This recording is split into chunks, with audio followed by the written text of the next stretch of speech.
নমস্কার সবাই। আমার সুরজিতের আরেকটা নতুন ভ্লগে সবাইকে স্বাগত জানাই। আজ যেহেতু বিশ্বকর্মা পুজো, অনেক বাড়িতে আজকে রান্না পুজো হয়, কাল রান্না করে রেখেছে। তাই এমনি যাদের যে সমস্ত পাড়ায় রান্না পুজো নেই, সেখানেও কিছু কিছু মাছ বিক্রি করতে আসে একদম বাড়ির পাশে। সচরাচর তো এখানে তেমন ঢোকে না আমাদের এখানে, কিন্তু কোনো বিশেষ বিশেষ অনুষ্ঠানে বা পুজো পার্বণের দিন এসেই যায়। নাহলে আমাদের এই সমস্ত মাছ মাংস তুলতে গেলে বাজারেই যেতে হয়।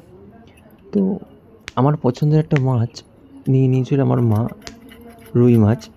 তো আমার মাছ খেতে খুব ভালো লাগে, কিন্তু কাঁচা মাছের গন্ধ আমার একদম সহ্য হয় না। তাই মাকে বললাম, আজ যখন একটা বড় মাছ তুমি কিনেছো, সবসময় বাবা কিনে আনে, তাই তুমি একটু কাটো, একটু ভিডিও করো।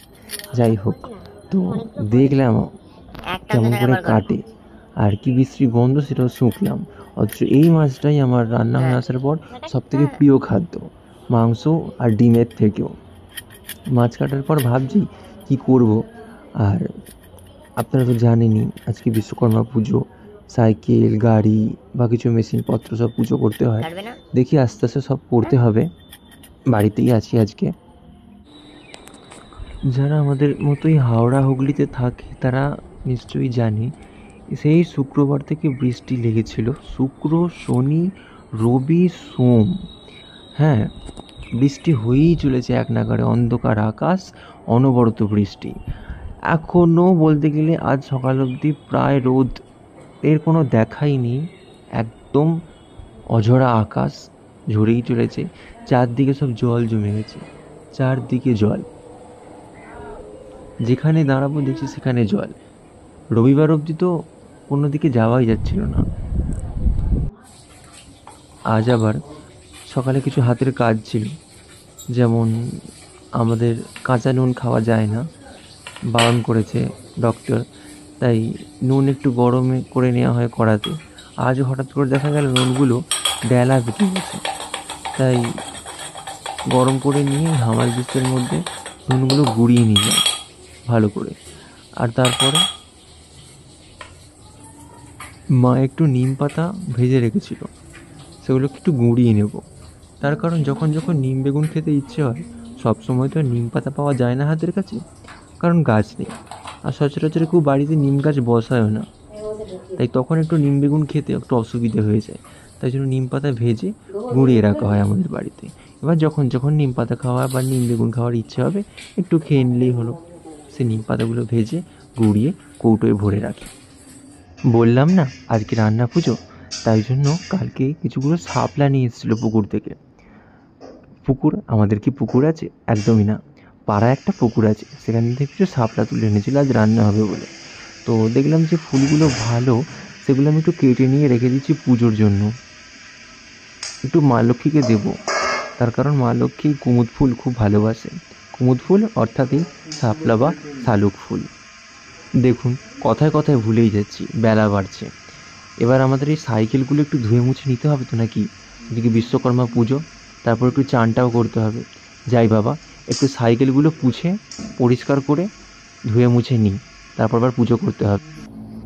এই যে আমার একটি বাহনদেব, আরেকটি বাহনদেব আছে, সেই দুটোকে একটু ভালো করে পরিষ্কার করে মোবিল টোবিল দিয়ে চকচকে করে নিই, যাতে আজকের দিনের জন্য একদম উপযুক্ত হয়ে ওঠে। বিশ্বকর্মা পুজোর দিন সাইকেল গাড়িগুলো পুজো আমিই করে দিই, আর নতুন করে কোনো পুরোহিত ডাকতে হয় না। এই দেখুন, ওই একটি ছিল আর এই একটি, এই দুটোকে পরিষ্কার করে মোবিল টোবিল দিয়ে একটু চকচক করে নিই। এবার যাই চানটা করেই নিই। চান করে এসে আগে যে রাখলাম দেখলেন না শাপলা ফুলগুলো কেটে, এই শাপলা ফুল হলো আর এক নাম কুমুদ ফুল। এই কুমুদ ফুল মা লক্ষ্মীর খুব প্রিয়। মা লক্ষ্মী দিনের বেলা সূর্যদেবের পদ্ম ফুলে ও রাত্রেবেলা চন্দ্রদেবের কুমুদ ফুলে বাস করে। তাই যেমন মা লক্ষ্মীর এক নাম পদ্মাবতী, পদ্মপ্রিয়া, পদ্মমুখী, পদ্মসুন্দরী, তেমনি আর এক নাম কুমুদিনী। আজ এই কুমুদ ফুল দিয়ে মা লক্ষ্মীকে একটু সাজিয়ে দিলাম। হয়তো মা লক্ষ্মী নিজের ব্যবস্থা করে নিয়েছেন, তার কারণ আমরা যেহেতু ঘটি, আমরা এই সমস্ত শাপলা ফুল বা শাপলা ফুলের বাটা এরকম কিছুই কোনো দিনও খাই না, এই প্রথম এসছে আমাদের বাড়ি। যাই হোক, আজ এই কুমুদ ফুল দিয়েই মা লক্ষ্মীর শৃঙ্গার করে নিলাম। পরে না হয় অন্য একদিন দেখাবো আমার পূজার পুরো ভ্লগ। এই যে গণেশের পাশে আমাদের আরেকটি মা লক্ষ্মী আছে, তাকেও দিয়ে দিলাম একটি ফুল। এক এক করে সবাইকে সাজিয়ে নিয়ে আস্তে আস্তে পুজোটা করে নেব আজকের। প্রদীপটা ধরিয়ে নিলাম দেখুন। তারপরে আমার যা যা থাকে আরতির ধূপ, পঞ্চপ্রদীপ, পানি শঙ্খ, ফুল, চাল। রোজ রোজ জামর পাখার কাপড়টা নামাই না, তাই পঞ্চপ্রদীপ দিয়ে মা লক্ষ্মীর মন্ত্র বলে একটু আরতিটা তাড়াতাড়ি করে নিলাম।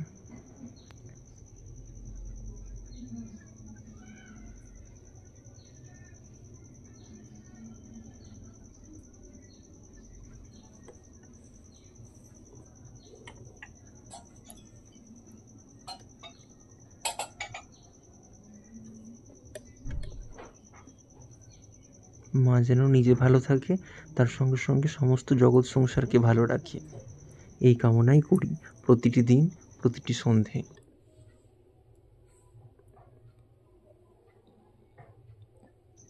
বললাম না আজ বিশ্বকর্মা পুজো, বাড়িতে একটা সেলাইয়ের মেশিন আছে সাইকেলের সাথে সাথে, সেরকম একটু ফুল জল দিয়ে পুজো করে নিলাম, সিঁদুর দিয়ে ধূপ লাগিয়ে আর একটা ঘন্টা বাজিয়ে।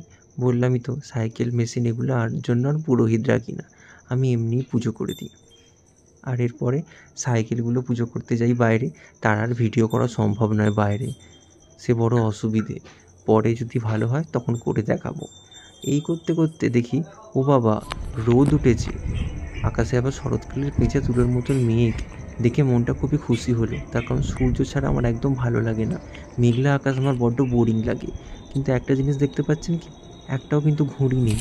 ছোটোবেলায় আমরা অনেক ঘুড়ি উঠতে দেখতাম আজকের দিনে, এখন সেসব হারিয়ে যাচ্ছে। উড়ছে ঘুড়ি কিন্তু সব ফোনের মধ্যে। বেশ মজার ব্যাপার না? এই দেখুন আমাদের ছাদে একটা ঘুড়ি ভোকারটা হয়ে এসে পড়েছে। এটা যদিও বা আমাদের কোনো কাজে লাগবে না, ঠিক আছে যাই নিচে যাই, আমার খিদে পেয়ে গেছে। ও মা, নিচে গিয়ে শুনি নাকি আবার একটা আমার পার্সেল এসছে ফ্লিপকার্ট থেকে, কি তাড়াতাড়ি এলো, কাল সন্ধেবেলা অর্ডার দিলাম। কি ছিল তা পরে জানবেন। শেষ করছি তাহলে আমার ব্লগ, পাশে থাকবেন।